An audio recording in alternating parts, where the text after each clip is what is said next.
students, welcome to Teja Online Tutorials. In the previous video, we were discussed about cell discovery of the cell and evolution of cell theory.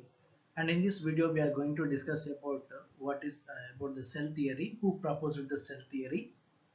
That cell theory was proposed by Schleiden and Schwann and Rudolf Virchow. According to them, they were stated three statements. Now we are going to see one by one. According to Schleiden and Schwann, it states that organisms are made up of either single cell or many number of cells. It means an organism made up of either it may be single cell. If an organism made up of single cell, we can call those organisms are called unicellular organisms. With if they are made up of many number of cells, we can call them multicellular organisms. For unicellular organisms, example amoeba, paramecium, bacteria, they are all yeast. These all comes under the unicellular organisms.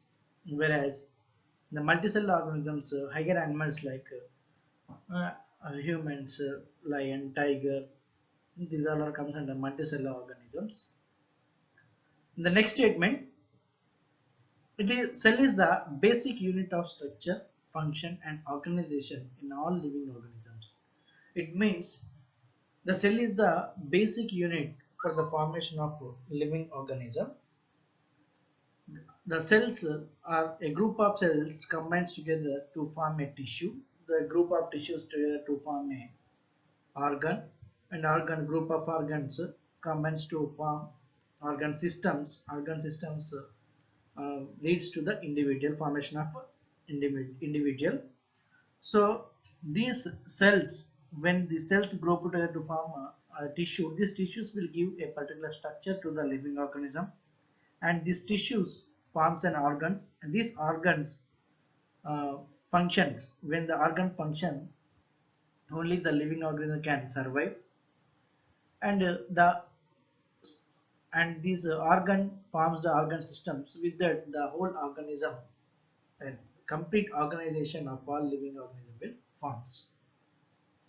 And according to the Rudolf Virchow, he stated that all cells are arises from pre-existing cells.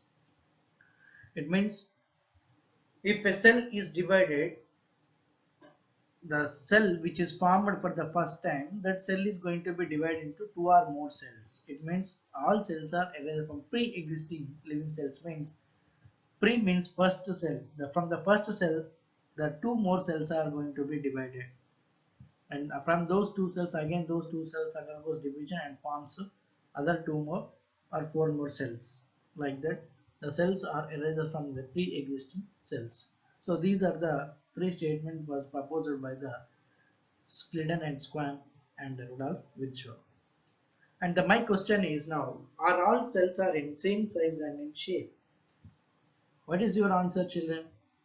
Are all cells are in same size and shape? No, because it depends on the function they perform. Some of the cells are in large in size and differ in their shape. Some may be in rod shape, some may be in circle shape, some may be in elongated shape, some may be in spindle shape. It depends on the function they perform. For example, some of they are spindle, elongated, and spherical shape. Here in the picture, some different types of cells are there. They are in differ in shape and as well as in different size.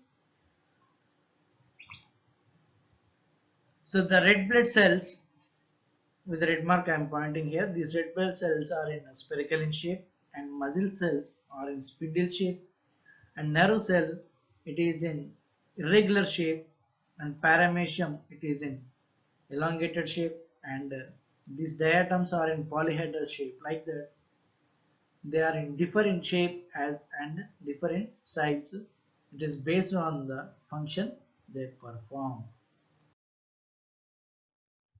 Till now we were discussed about the shape and size of a cell. Now we are going to discuss about the structure of a cell. So first, the cell consists of three main parts. The cell structure consists of three main parts. They are cell wall, which is the outer covering layer of the cell. The cell wall present only in the plant cell but absent in the animal cell. Next, cytoplasm. It is present both in plant and animal cell. It is a jelly-like substance. And next is the nucleus. It is also present in both plant and animal cell. Now in the picture, once you observe this picture, this is the picture of onion peel. If we take out an onion peel and when it is observed under a microscope, like this picture that we are going to see. So now with the help of red mark, I am indicating the parts. So this is the outer protective layer of a cell. This is called cell wall. It mainly helps in the protection of the components of the cell as well as the plasma membrane. And next part is the cytoplasm. Here is the cytoplasm. This cytoplasm is a jelly-like substance which is mainly responsible for the functioning of the components of the cell. The cytoplasm and the nucleus together called as protoplasm, which is a living matter. Due to that, the cell is in living in condition. And the next part is nucleus. Here is the nucleus which I am indicating with the red mark in the picture. This nucleus is mainly responsible for the division of the cell during the cell division. The next, now we are going to see the cell wall structure and function. The structure of a cell wall. The structure of cell wall. The cell wall is a rigid protective outer covering layer. It is a rigid protective outer covering layer in the picture which is I am indicating with the red mark. So this is the cell wall. This cell wall consists of 3 layers. This one innermost layer, this is outer layer, and this is the outermost layer. So due to that, it is a rigid protective outer covering layer. Cell wall is the rigid means strong. And next, it is made up of cellulose. This cell wall is made up of a component called cellulose. It nothing but cellulose is nothing but more number of glucose units when they combined, we can call it is cellulose. It consists of 3 layers. They are middle lamella. So with the red mark I am indicating here, this is the middle lamella. This middle lamella is mainly responsible for the passing of components from one cell to another cell, and it acts as a wall, and it is which is connected to the one cell to another cell, helps in the passage of substances from one cell to another cell. And next, this middle lamella, after next part is the primary wall. This primary wall is made up of the cellulose. It helps in during the growth of the cell as well as division of the cell. Here in the picture I am showing, this is the indicating with the red mark primary cell wall, which is made up of cellulose, helps in the during the growth of the cell. And next is secondary cell wall.